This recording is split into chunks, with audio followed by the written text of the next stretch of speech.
Pumpkinhead is a 1988 American horror film. It would serve as the directorial debut of special effects veteran Stan Winston. He would write the story alongside Mark Patrick Carducci. The story would be based off a poem by Ed Justin. The movie follows Ed Harley, who after a tragic event goes to an old witch and invokes the spirit of Pumpkinhead on those who wronged him. However, vengeance comes at a price, and sometimes can spawn something much worse. This tale of spiritual vengeance begins in 1957. The Harley family is hiding in their home. When a man comes begging to be given shelter, they turn him away. And from the child's window, we get our first look at the titular antagonist. And oh yeah, Stan Winston is a special effects man. Put him in a director's chair, and you can expect some good effects. But enough of that, as the child needs to cross-dissolve into Lance Henriksen, playing Ed Harley. He lives a simple life out in the countryside with his only son, and they're just making the most of it. When I was your age, your great-grandmama used to wash my hands, and she was so old that the skin on her hands was thin as tissue paper. It felt so good. The son even makes his father a Blair Witch-style necklace, which, considering that film wouldn't be for another decade and a year, makes you really start to wonder if they saw the figurine and were like, yeah, let's hang that shit up in the woods. Here's some trivia for you. That hand-washing speech was improvised by Lance. It was, however, a true story of his childhood. But enough of that wholesome shit. Let's meet our soon-to-be cadavers. The bad boy, Joel, played by John D'Aquino, and his girlfriend Kim, played by Kimberly Ross. That must have been an incredibly easy name to remember during shoots. In the other car, we have Chris, played by Jeff East, the religious girl Maggie, played by Carrie Remsen, Tracy, played by Cynthia Bain, and finally Steve, played by Joel Hoffman. Now, I'm now wondering why they didn't just swap the character names of Steve and Joel. They're all riding out to a cabin in the woods for a little getaway, some dirt biking, some bonding, and they got it for a steal right next to this other cabin in the woods. Well, they need some last-minute supplies, so they stop at the general store that they find. Well, a few of the gang converse with Billy Harley, played by Matthew Hurley. Joel thinks now is the prime time to try out that old dirt bike.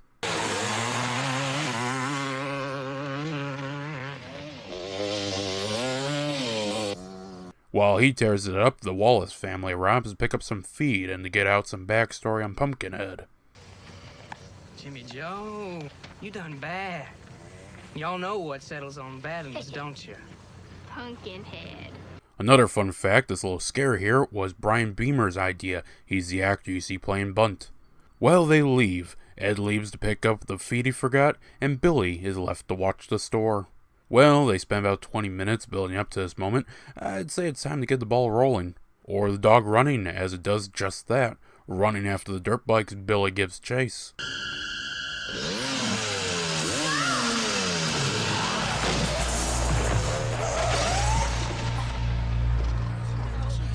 Ooh. Well, this looks bad, but I think there's a very defensible case here that could get you off. You say I'm fucking, is that what you want? It was an accident. I almost hit him myself. Yeah, but I've been drinking. They'll fry me. You gotta help me, Scratch. Damn. 2 films in a row involving the electric chair. Maybe I should review The Green Mile next. Anyways, Joel flees, and with no phone at the store, the rest chase him to the cabin. This leaves Steve behind to stay with the kid and to explain things to one very distraught Ed. Nobody saw him. It was an accident. But can I help?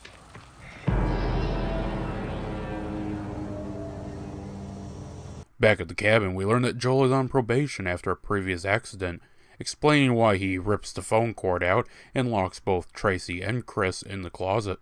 Oh, and don't worry, this film about a demonic monster killing young adults isn't done ripping your heartstrings out. Once upon a time, there was this old man. And he had this very, very special son. Yeah, baby.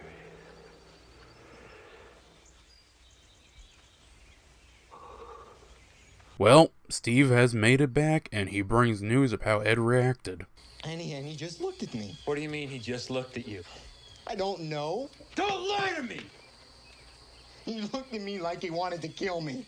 On the bright side, he won't be killing you. However, he will be going to the Wallace family asking for directions to the witch and secretly being led there by Bunt. Now, I know that sounds like a lot, but he's only asking the witch named Haggis and played by Florence Schaffler to bring his son back to life. Who are you? Ed Harley, I thought. Afraid raising the dead ain't within my power. Well, plan B it is then. So with directions from Haggis, Ed goes to the pumpkin patch and starts digging, unearthing a decayed, disfigured corpse. He hauls it back to Haggis. Here we get an up-close look at Pumpkinhead, and the effects still hold up.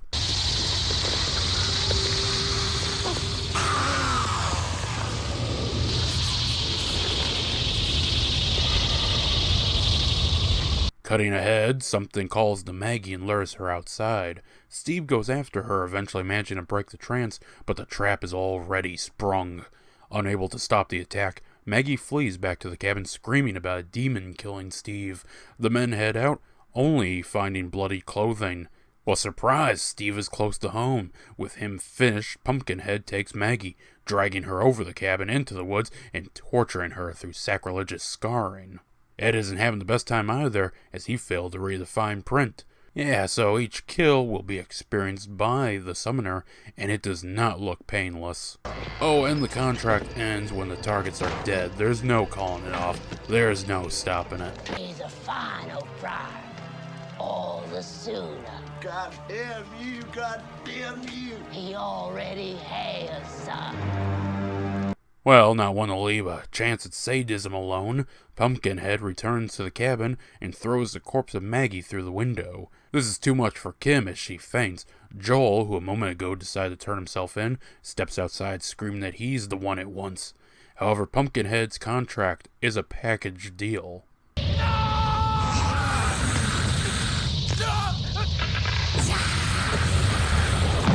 The trio of survivors manage to track down Kim, but aren't in a position to stop this kill.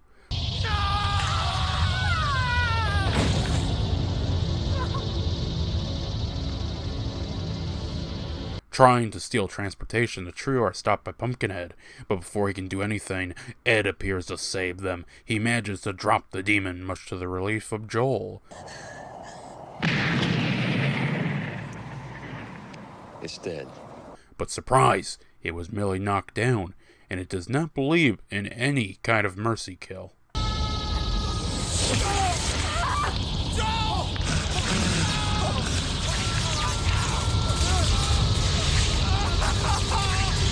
The remaining two flee while Ed goes into spasms. Eventually, Bunt finds them and tries to take them somewhere safe. It was once holy ground, so surely it can't get them. Yeah, this idea didn't stop Pinhead either. And let me say again how fucking awesome the costume of Pumpkinhead is. The actor inside the suit, Tom Woodruff Jr., had his head at the neck level. This allowed the entire face to be animatronic, so you get all these different facial reactions to what's going on. Really makes the demon come alive. Fleeing to an area where people park their vehicles, the survivors find all destroyed but one of their dirt bikes. Chris moves in to risk it and tries to start, but no chain.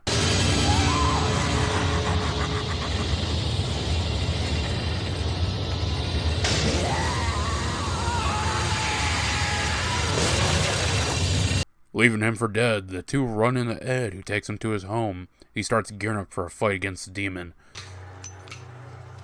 Nothing can call it off. But I'm gonna send it back to whatever hell it come from. Oh, and it's close, making its way into the house. And remember what I said about the face being able to pull different looks?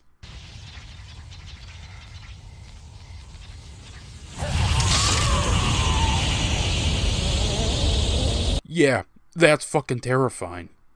Oh, but Ed isn't looking much better. Well, it's a good thing Pumpkinhead brought along Chris and dragged out Bunt so they can all watch the fight. It seemingly doesn't go well, with Ed's tube getting caught, causing him to be impaled upon a pitchfork. But wait, that hurts the demon, and what's more, it's beginning to look like Ed. Well, he's beginning to look like it.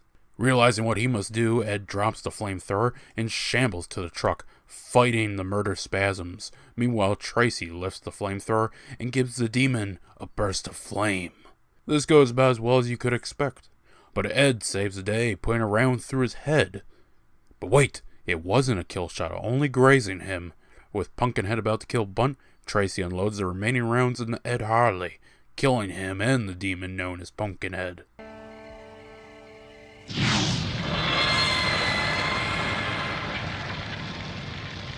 The final moments of the film show us Haggis burying a decayed, disfigured corpse. A corpse with a simple necklace.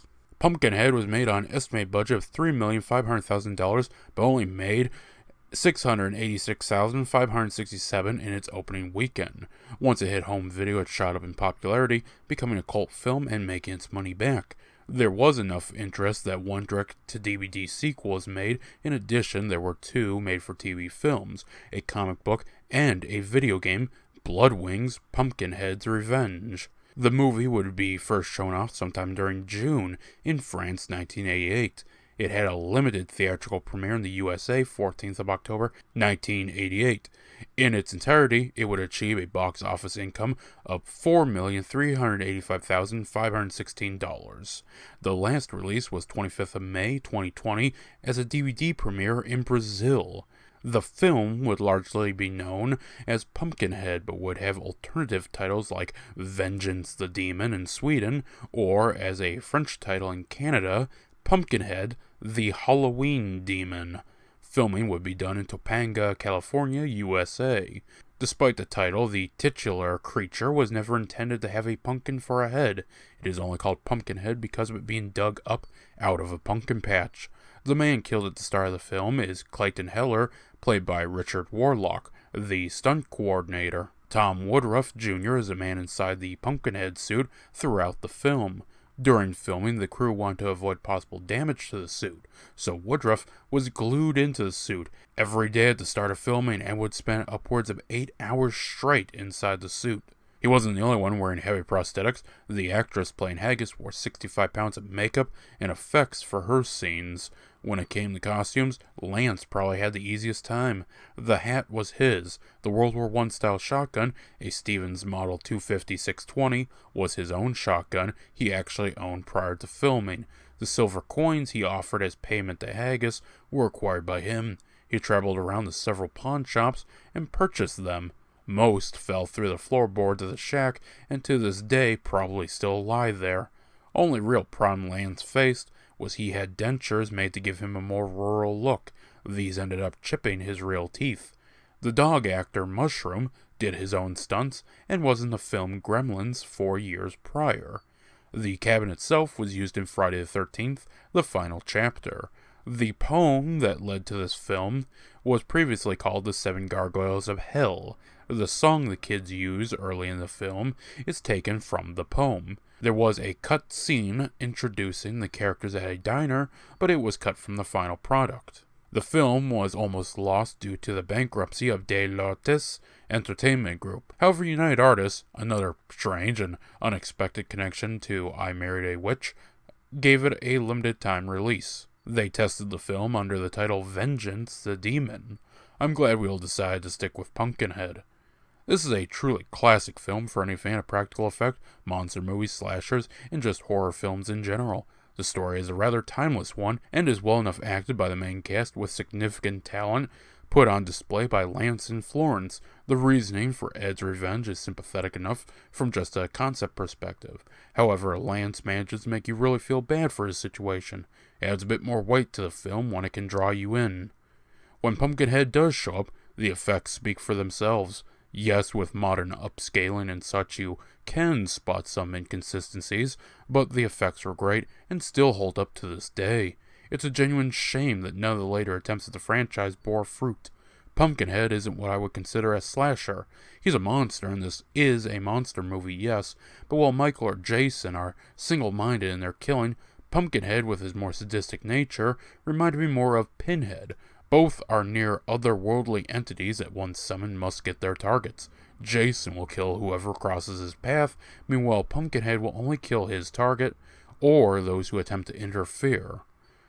There's talk of a reboot in the works, and while I want to see more Pumpkinhead, I've seen enough modern-day versions of classic horror to know that it won't be as genuine. Probably will be CGI heavy and lacking a fair bit of heart. Or it could surprise me. But until that day comes, let's lay this body to rest for now. Oh, and here's a little something done by the punk band Misfits back in 1999. God, I'm gonna die this cold. Now this is the story of a good man named Anne. Left his son for a moment, returns on him dead.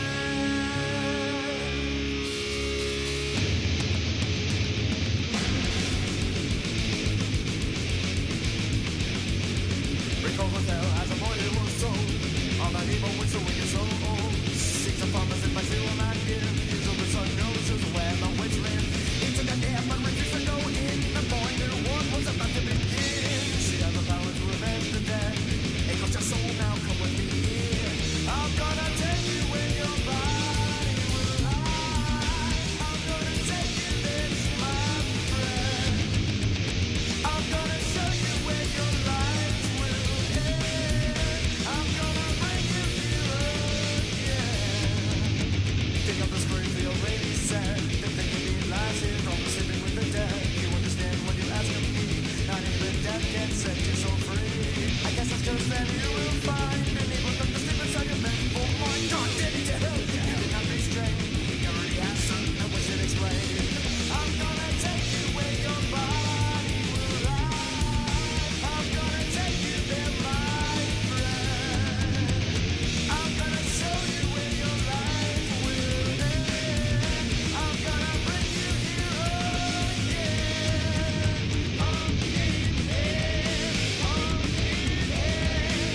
I'm gonna take you where your body will lie. I'm gonna take you there, she said.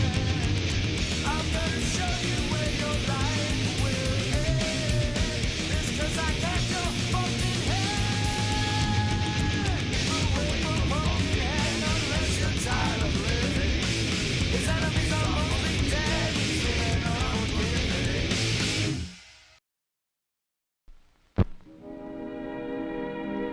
And now, folks, it's time to say goodnight. We sincerely appreciate your patronage and hope we've succeeded in bringing you an enjoyable evening of entertainment.